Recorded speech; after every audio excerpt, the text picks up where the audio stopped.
I hope you enjoy walking. And when we walk together, we should not go too slowly. When we breathe in, we may like to make 2 steps or 3. We walk normally. And when you breathe in, you may say, every step. And when you breathe out, you may say, is life. Every step is life. Mỗi bước chân là sự sống. And you touch life. And when you feel that you are successful in touching life and the wonders, you change the words. Every step is a miracle. Every step is a miracle. Mỗi bước chân là phép lạ. And you touch the miracles of walking on earth.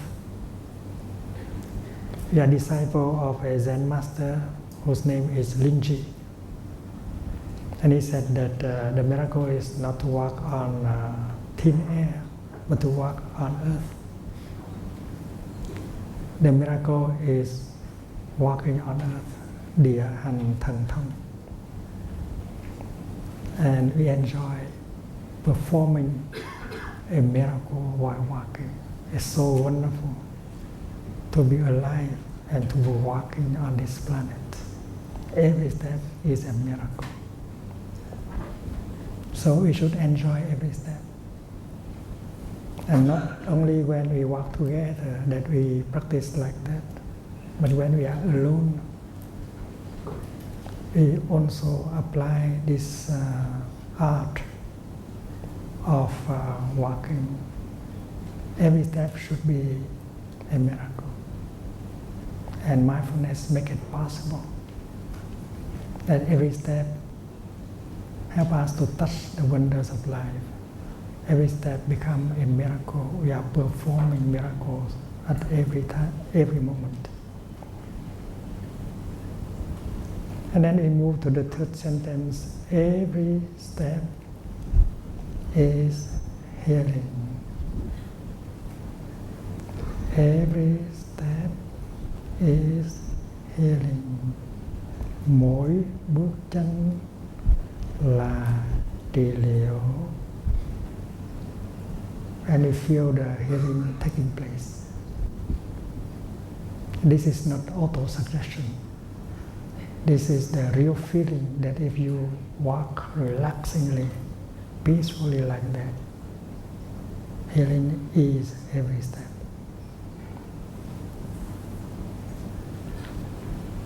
And then the 4th sentence. Every step is freedom. Every step is freedom. We walk like a Buddha. We are free from our afflictions, our fear, our anger, because we are in the kingdom of God. We are in the pure land of the Buddha to enjoy every step.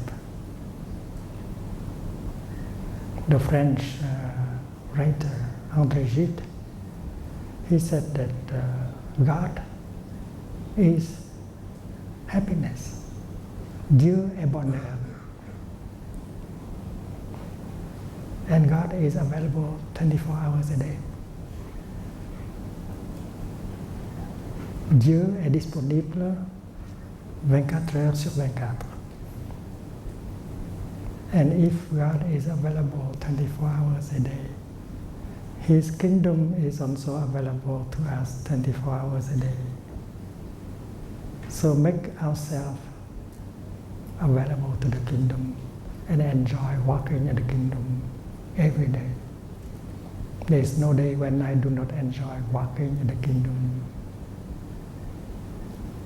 And I want my friends to do the same. The kingdom is available if you have some freedom in your heart. you have mindfulness, concentration, you can enjoy the kingdom in the here and the now. You enjoy the pure land of Amitabha Buddha at every step. The pure land is now or never.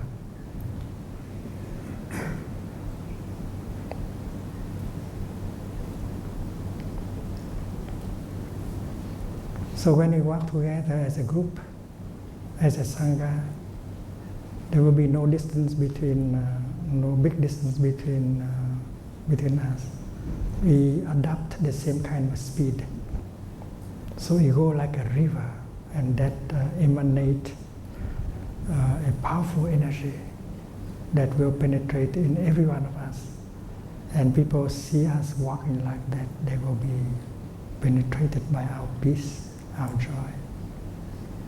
Maybe we can do some walking meditation around Ho Hoàng Kiếm, the lake of the restoration of the sword, and enjoy the lake.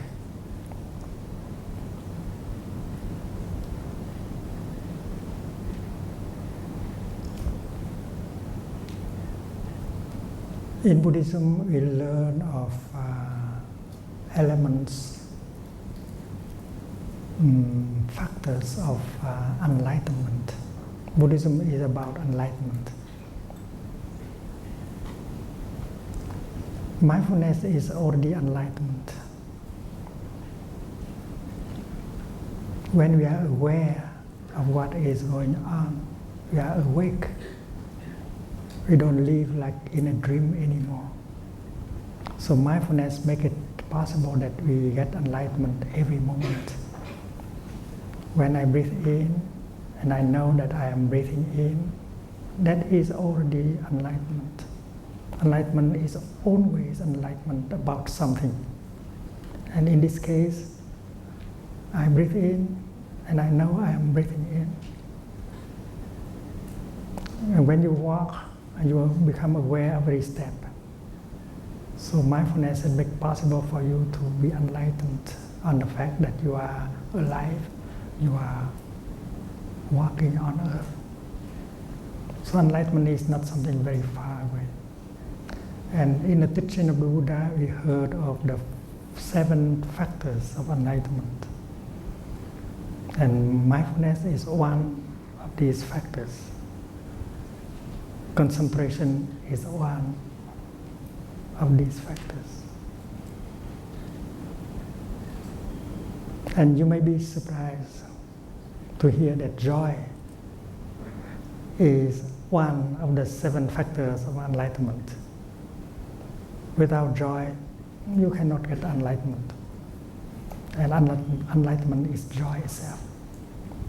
So when you are aware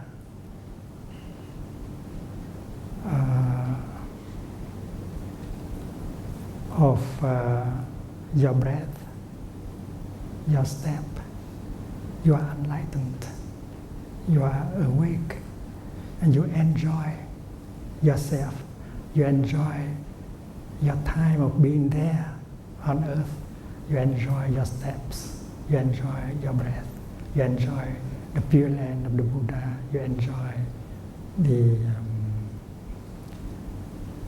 kingdom of God. So joy is one factor of enlightenment. The practice of Buddhism should include joy. If you have no joy in the practice, that's not what the Buddha wants us to do. And another factor of enlightenment is ease.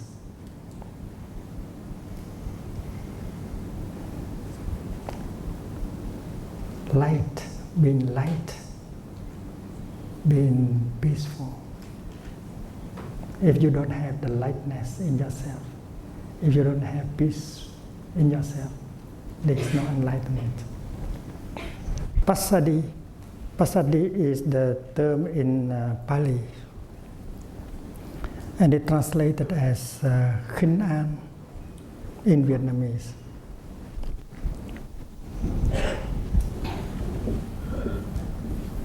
Khinh means light, and An means peace. And it is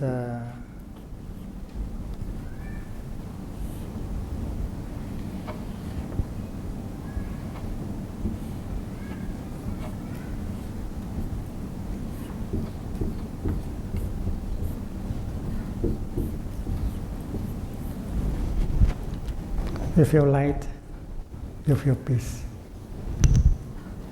peaceful.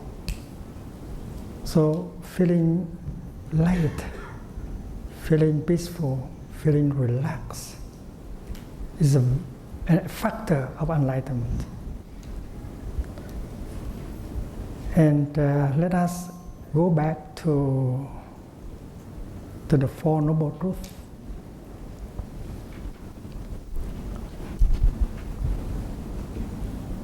The first truth is ill-being. And yesterday we have agreed with each other that the first aspect of ill-being that we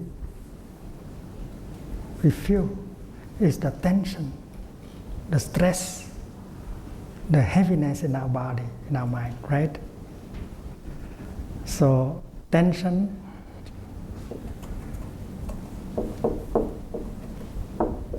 stress, heaviness.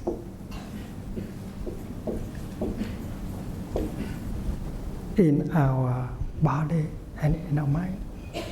That's part of ill-being. And we know that the third noble truth is the cessation of ill-being.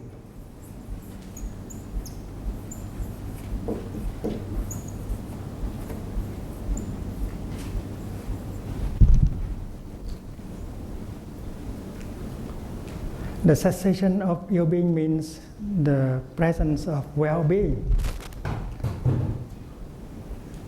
like the absence of darkness means the presence of light, right?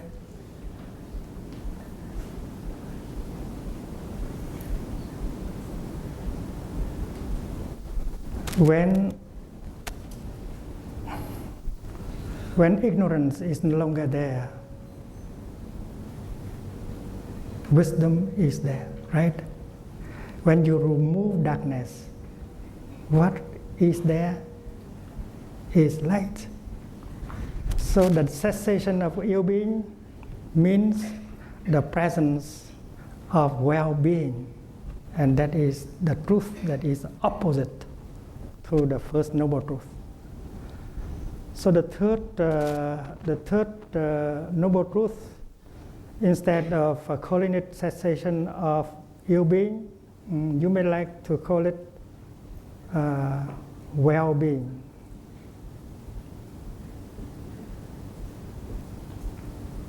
And I think Dharma teacher of our time should use the word well-being to make it more positive.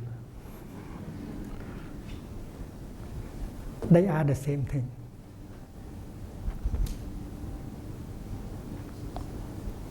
So the teaching of the Buddha confirms the truth that well-being is possible. Because there is ill-being, that is why well-being is possible.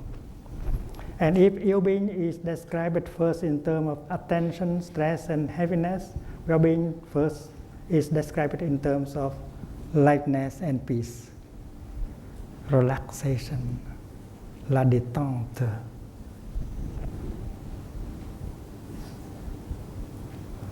Relaxation, lightness,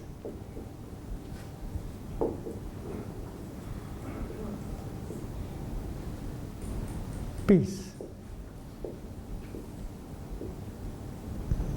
And with your body, with your breath, with your feet, and with your mindfulness, you can reduce the stress, you can reduce the tension, and you bring about the relaxation, the lightness, the peace.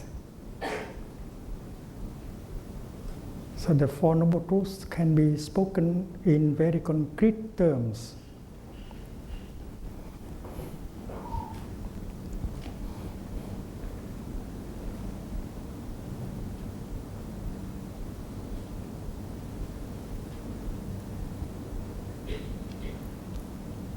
And we have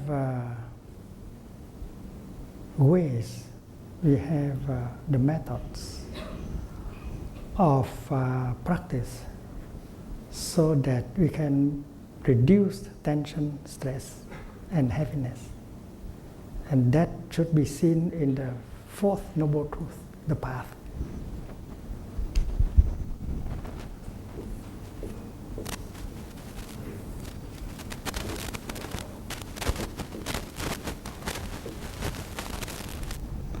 The path leading to the cessation of ill-being.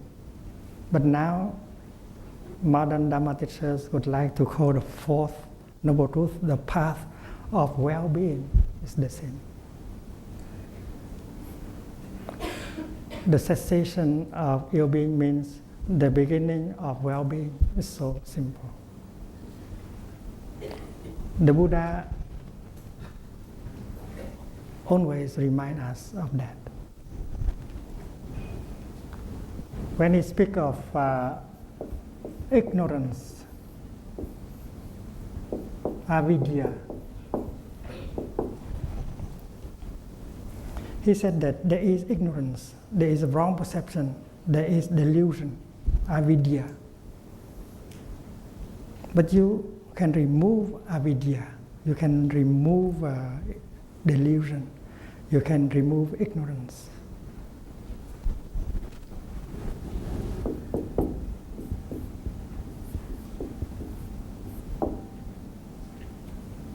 The destruction of ignorance, the extinction of ignorance, bring about the birth of wisdom, of light. Vô minh diệt, minh sinh. It means when the avidya, when ignorance is no longer there, enlightenment, wisdom, insight is there. So it's very clear that when darkness is no longer there, something else must be there, and that something else is light. So when ill-being is not there, something else should be there, and that is well-being. So who say that the teaching of the Buddha is pessimistic? He confirms that happiness is possible, well-being is possible, and you can make it, you can do it. So when we talk about the Fourth Noble Path in terms of well-being, and then the path is the path of well-being,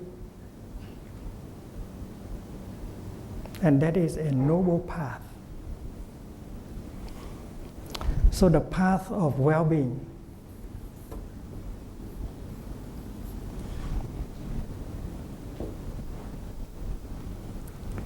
the Buddha proposed exercises that can reduce the tension, that can release the tension, that can bring lightness and peace into our body and our mind. And that is included in the path.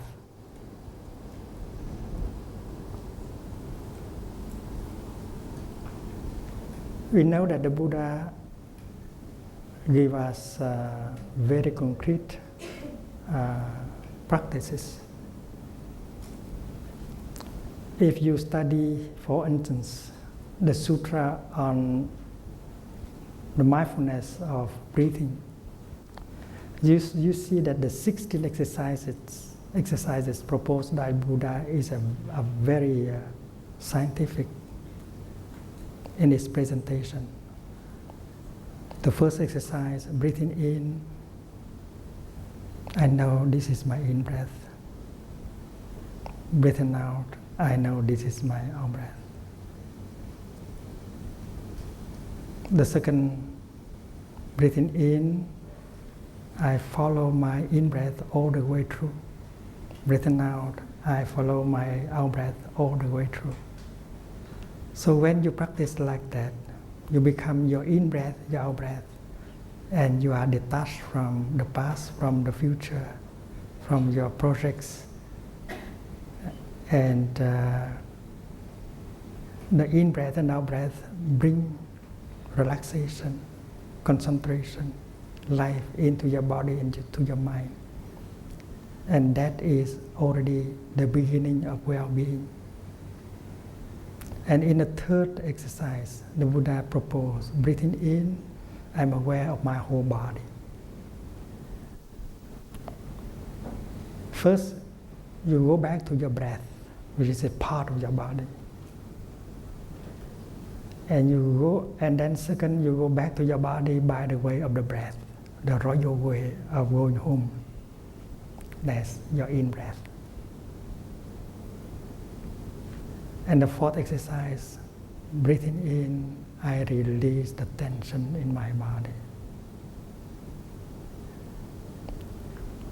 I think all of us who live in this 21st century have to practice these exercises, whether we call ourselves a Buddhist or not, because all of us are victims of stress and tension and hectic life. And this exercise can be done in the sitting position or lying position. We can survive with this exercise. And doctors, nurses, school teachers have to practice in order to keep them fresh, available, so that they can help others to do the same. And that is about dealing with the body.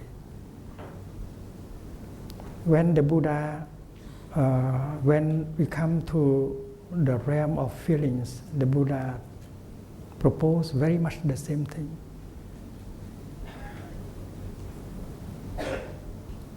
And the seventh exercise, breathing in, I'm aware of the feeling in me, the painful feeling in me, or the painful emotion in me, like fear, anger. Mindfulness is used in order to recognize and embrace that painful emotion or feelings. We have to take care of ourselves. We have to take care of our feelings and emotions. We should not let our feeling and our emotion destroy us and push us to do things that will be devastating, destructive. And generating the energy of mindfulness to recognize your painful feeling and emotion is a very important practice. And the eighth exercise of mindful breathing is to release the tension in your feeling, in your emotion. Because you know how to embrace tenderly your emotion, your painful feelings in mindfulness.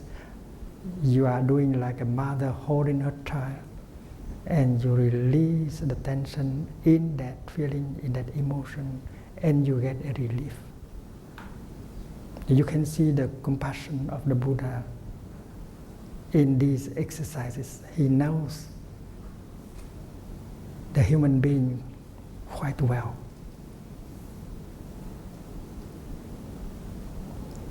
And his teaching, dated from 2,600 years ago, are still very relevant to our time, even more relevant to our time. That is why when you speak about the path of well-being, you should include, first of all, the practice that can reduce the tension, the stress, the heaviness. And this is our daily practice. If parents and teachers practice, and then they will be able to help their children practice. And if you are the minister of education, I suggest that you bring that kind of training and learning into the school, into school. Elementary school already, we have to teach the children how to do it, how to relax. And you can imagine the teacher leading, the school teacher leading a session of total relaxation to their children. It's very beautiful.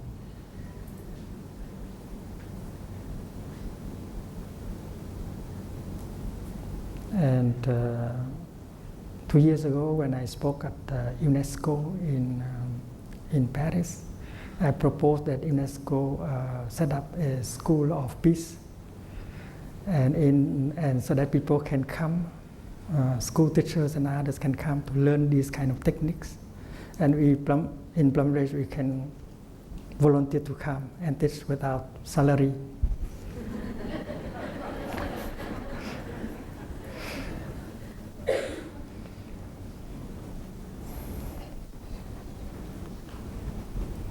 So when we look at the first noble truth, ill being, we recognize aspects, different aspects of ill beings. And then we wish that we can stop ill being in order to start well-being. And since we look deeply into the first noble truth, ill being, we discover the second noble truth, which is the making of ill being. The making of ill being, or the path leading to ill being.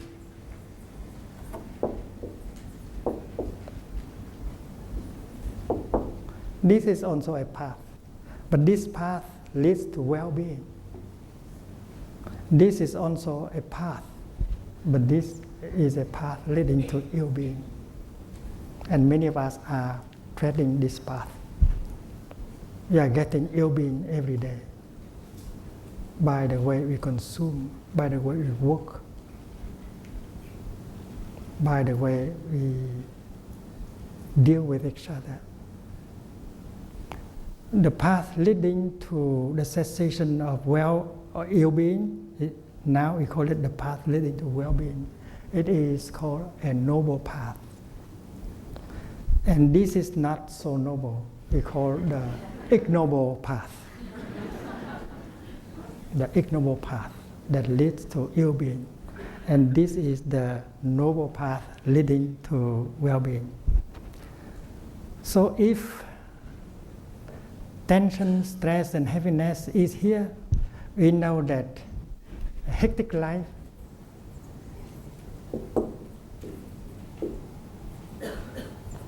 deadline, and so on, are at the roots of this kind of ill-being. So we discover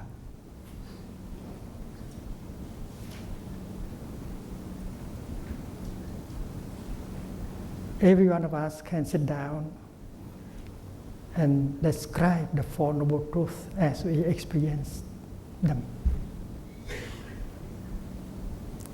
We touch the suffering in us, and we describe, we make a list of our suffering and the suffering around us, and we have an image of the First Noble Truth. And then when we look deeply, we discover the Second Noble Truth. We see the roots. If we don't see the roots, we cannot find a path. And the Buddha confirms that the cessation of ill-being, the well-being is possible. So this is good news. And we know that it is possible. The healing, the transformation is possible. And that is why learning about the first and the second path, the third path, we see the path of well-being manifested in front of us very clearly. If the truth of well-being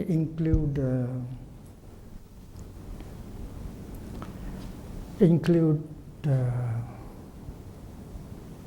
conflict, war, anger, hate,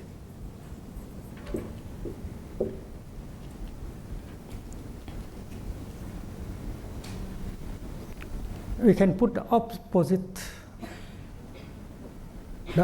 of these things in the third noble truth. If there is conflict here, and then there should be reconciliation here.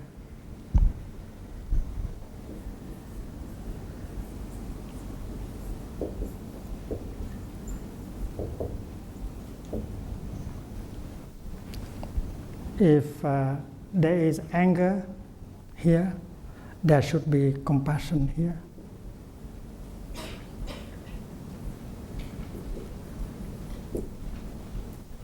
If there is the blocking of communication, we have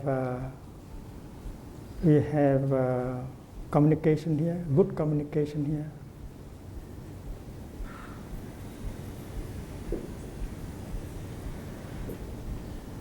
When there is good communication, we can help each other remove wrong perceptions.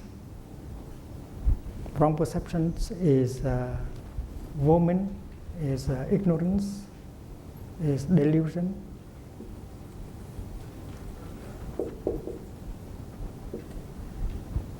Here is insight.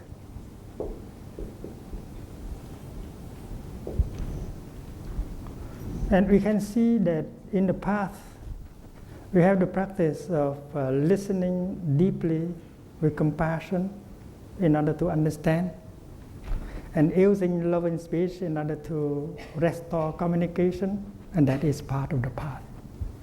The path cannot be detached from the other truth. You can only see the path through the fourth noble truth, through the three other noble truths. So the third is the opposite of the first. And looking into the second noble truth, we see the path leading to the cessation of ill-being and the beginning of well-being. You don't need to be a scholar. You only need to be a practitioner in order to present the Four Noble Truths of the Buddha in the most concrete, effective, and clear way.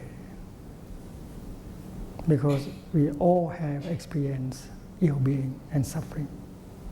We just look deeply, we just mention all aspects of our ill-being. And then if we look deeply into these sources of ill-being, we discover the second noble truth. And then the path begins to appear very, very clearly. We can come together as a group of 5 or 10, and we can share about the truth of ill-being. And one person will write down the aspects of ill-being on a sheet of paper. Because we are using our practice of looking deeply, collectively, in order to see things. 12 people, 20 people sitting together, using concentration, mindfulness and looking in order to discover the truth of your being. And one person will write it down. And then we come to the second truth, the truth of the making of your being. We must have lived in such a way that this your being has come to us. So we describe it the way we have done in order to make this your being a reality. So one person will write down how these aspects of your being have come into existence. And this is the newest version of the Four Noble Truths. And the Buddha expects us to do that. Because in his time, the list should be different. The suffering of his time should be different. But the suffering of our time is not the same.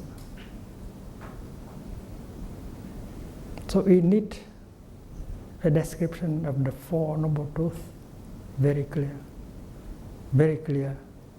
And our practice will be based on that description of the Four Noble Truths. There is nothing mystical here. Everything is clear. Everything can be described in a scientific way.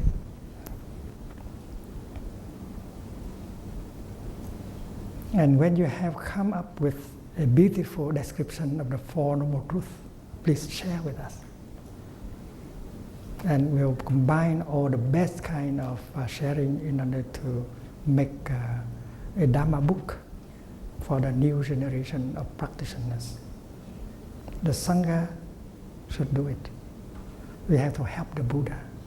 You are the continuation of the Buddha. You should help the Buddha. You should present the teaching of Buddhism in such a way that will be relevant to our time, to the younger generation.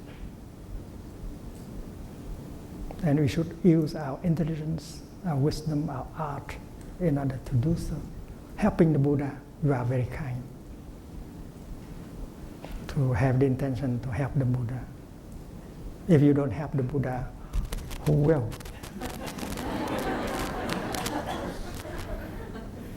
I'd like to go back a little bit on the history of engaged Buddhism. In the 50s, I began to write because people need to have kind of orientation so that they can overcome their confusion. One day I wrote about the relationship between religious belief and the way we organize our society. I based on Auguste Comte and described the history of the evolution of our society